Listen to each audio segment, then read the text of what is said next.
బంగారు తెలంగాణ కోసం కళాకారులంతా సమిష్టిగా కృషి చేస్తున్నామంటున్నారు తెలంగాణ సాంస్కృతిక సారథి చైర్మన్ రసమయి బాలకిషన్. తమ ఆటపాటలతో కళాకారులు తెలంగాణ ఉద్యమానికి ఊపిరిలైన ప్రజలను జాగృతం చేసేలా వారికి దిశానిర్దేశం చేసింది మాత్రం రసమయే. నిరుపేద బడుగు బలహీన వర్గాల కళాకారులకు ప్రభుత్వ ఉద్యోగాలు దక్కేలా చూడడంలో బాలకిషన్దే కీలక పాత్ర. కేసీఆర్ ఆసియార్ సాధన కోసం అహర్నిశలు పాటుపడుతున్నామని చెబుతున్న రసమయితో మా ప్రతినిధి చంద్రశేఖర్ ముఖాముఖి. తెలంగాణ ఉద్యమంలో సాంస్కృతిక వారధిగా, ప్రజల గొంతుకగా ఉద్యమంలో ముందుండి పోరాడారు రసమయి బాలకిషన్. ప్రజల ఆకాంక్షను తన పాట ద్వారా ఎలుగెత్తి చాటారు. తెలంగాణ రాష్ట్రం ఏర్పాటైన తర్వాత సాంస్కృతిక సారథిగా బాధ్యతలు చేపట్టారు. ఉద్యమంలో పాలు పంచుకున్న కళాకారులను, ముందుండి పోరాడిన వారిని ప్రభుత్వంలో భాగస్వామ్యం చేయాలని, ప్రభుత్వ ఉద్యోగులుగా తీసుకోవాలని నిర్ణయించింది. ఈ కార్యక్రమానికి సంబంధించిన మరిన్ని వివరాలను బాలకిషన్ అడిగి తెలుసుకునే ప్రయత్నం చేద్దాం. చెప్పండి సార్, ఈ కార్యక్రమం విధి విధానాలు ఎలా ఉండబోతున్నాయి?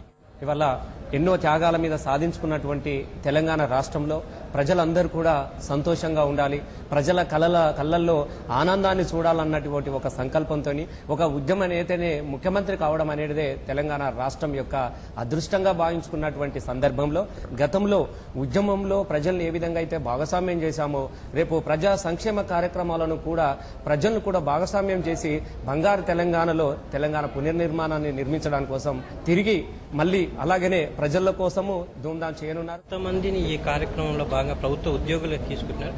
వారు ప్రజల్లోకి వెళ్లి ఏ విధమైన విధులు నిర్వహిస్తారు, ప్రజల్లో ఎలాంటి అవగాహన తీసుకొస్తారు? ప్రభుత్వం అంటే కేవలం ప్రభుత్వమే చేయాలి. కొన్ని విషయాలలో అన్ని వచ్చి ఇంటికొచ్చి చెట్టు ప్రభుత్వమే నాటదు, నీ చెరువుగట్టు ప్రభుత్వమే తీయడానికి కోసం తోడ్పాటును అందిస్తుంది. ఎక్కడైతే ఏ పనులనైతే ప్రజలైతే భాగస్వాములు అవుతారో ఆ పని విజయవంతం అవుతుందనడానికి నిదర్శనమే ఇవాళ తెలంగాణ రాష్ట్రం. కాబట్టి అలాగే ప్రజలందరూ కూడా భాగస్వామ్యం చేయడానికి కోసం సుమారుగా 500 బృందాలతోని మేము సాంస్కృతిక సారథి ఆధ్వర్యంలో రేపు కళా ప్రదర్శనలు ఇవ్వనున్నాం. తెలంగాణ ఉద్యమంలో మనం చూస్తే పెద్ద సంఖ్యలో కళాకారులు దూసుకొచ్చారు, తమ కళారూపాలను ప్రదర్శించారు.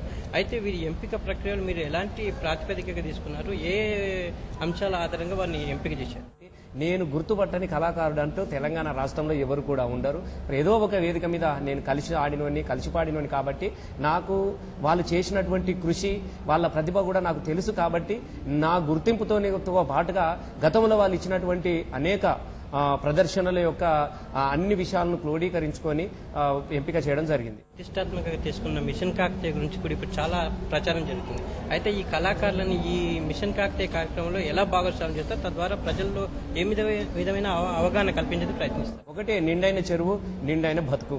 నిండైన చెరువుకుంటేనే నిండైన బతుకు దొరుకుతుంది అన్నటువంటి ఉద్దేశంతో తప్పకుండా చెరువుల పునర్నిర్మాణంలో, చెరువుక పూడితీతలో మేము ప్రజలను భాగస్వామ్యం చేస్తాం. చెరువులో పూడిక తీస్తే చెరువుకు ఆరోగ్యం, ఆ మట్టిని రైతు పొలాల్లో పోసుకుంటే రైతుకు సౌభాగ్యం అన్నటువంటి ఒక నినాదాన్ని మా పాటల ద్వారా, మా ఆటల ద్వారా ప్రజలను చైతన్యపరుస్తూ ప్రజలను కూడా భాగస్వామ్యం చేయడం జరుగుతుంది. కాబట్టి ఈ వారం రోజుల్లోనే, ఈ 2-3 రోజుల్లోనే మా కళా బృందాలన్నీ కూడా పల్లెల్లోకి చెరువుకు, ఇందాక ముఖ్యమంత్రి గారు చెప్పినట్టు చెరువు లోపల ధూమ్ధాములు, చెరువు గట్టు మీద మా ప్రదర్శనలు కొనసాగుతాయి. ప్రజా సంక్షేమ కార్యక్రమాలను ప్రభుత్వం చేపట్టే పథకాల్ని ప్రజల్లోకి తీసుకెళ్లేందుకు సమాచార పౌర సంబంధాల శాఖ ఉంది.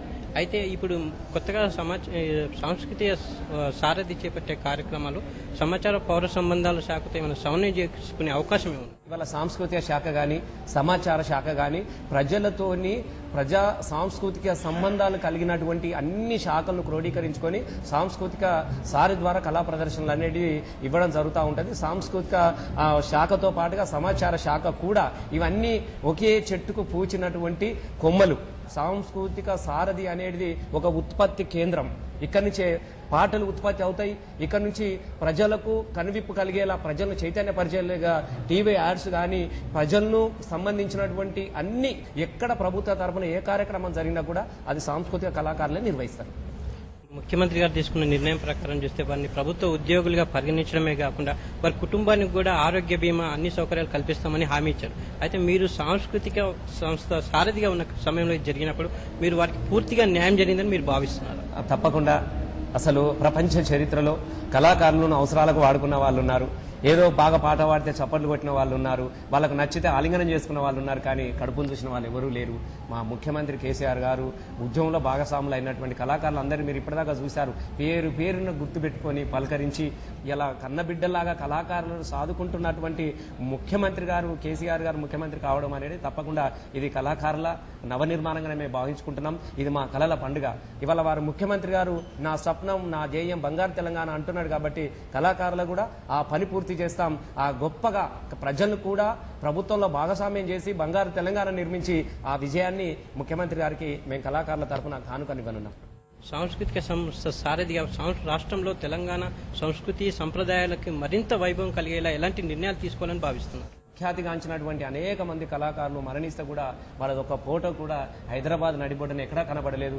ఇలా గౌరవనీయమైనటువంటి ముఖ్యమంత్రి గారు మా సాంస్కృతిక సారథికి మిద్దరాముల పేరు తనే ప్రకటించడం జరిగింది. అలాగే పక్కనున్నటువంటి ఆర్ట్ గ్యాలరీ కూడా శంకర్ సారంగపాణిలో కూడా పేరు పెట్టడం జరిగింది. అంటే తెలంగాణ యొక్క కళల సంస్కృతిని తెలంగాణ కళాకారులందరినీ కూడా చిరస్మరణీయం చేయడానికి కోసం ముఖ్యమంత్రి గారు అనేక నిర్ణయాలు కూడా తీసుకోవడం జరిగింది. కాబట్టి ఆ నిర్ణయాలను తప్పకుండా అమలు చేస్తూ తెలంగాణ సంస్కృతిని ప్రపంచానికి చాటి చెప్తాం సంస్కృతి ద్వారా. తెలంగాణ రాష్ట్ర సాంస్కృతిక సారథిగా మున్ముందు మరిన్ని నిర్ణయాలు తీసుకుని సాంస్కృతిక సంస్థకు పునర్వైభవం కల్పిస్తామని అంటున్నారు. కెమెరామెన్ నవీన్తో చంద్రశేఖర్, ఈటీవీ న్యూస్, హైదరాబాద్.